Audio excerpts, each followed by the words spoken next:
ಯಾಕೆ ಮಹಾಲಕ್ಷ್ಮಿ, ಏನಾಯ್ತು? ಯಾರಾದ್ರೂ ಏನಾದರೂ ಅಂದ್ರಾ?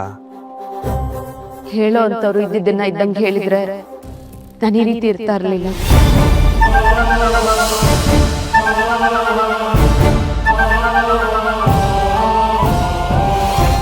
ಮದುವೆ ಆಗುವಾಗ, ಸಪ್ತಪದಿ ತುಳಿಯುವಾಗ ಗಂಡ ಹೆಂಡತಿ ಪರಸ್ಪರ ಒಂದಷ್ಟು ವಿಷಯಗಳನ್ನ ಪ್ರಾಮಿಸ್ ಮಾಡ್ಕೋತಾರೆ.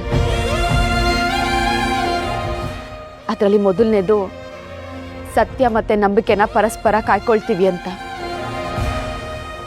ಈ ವಿಷಯದಲ್ಲಿ ಒಬ್ರಿಗೊಬ್ರು ಸತ್ಯ ಮತ್ತೆ ನಂಬಿಕೆನ ಉಳಿಸ್ಕೊಂಡಿದೀವ.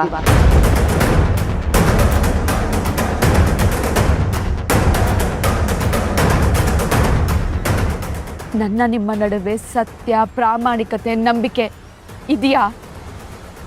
ಯಾಕೆಗೆಲ್ಲ ಕೇಳ್ತಿದ್ಯಾ ಮಹಾಲಕ್ಷ್ಮಿ? ಅದೇನಾಯ್ತು ಅಂತ ನೇರವಾಗಿ ಹೇಳು. ಓ, ನಾನು ಮಾತ್ರ ನೇರವಾಗಿ ಹೇಳಬೇಕು, ಆದ್ರೆ ನೀವು ಎಲ್ಲನೂ ಮುಚ್ಚಿಟ್ಟು ಸುತ್ತಿ ಬಳಸಿ ಮಾತಾಡ್ತೀರಾ. ಚೆನ್ನಾಗಿದೆ.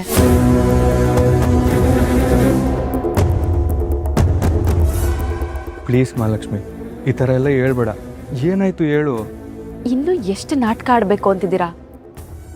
ನೀವೇ ಹೇಳ್ಬಿಟ್ರೆ ಒಳ್ಳೇದು.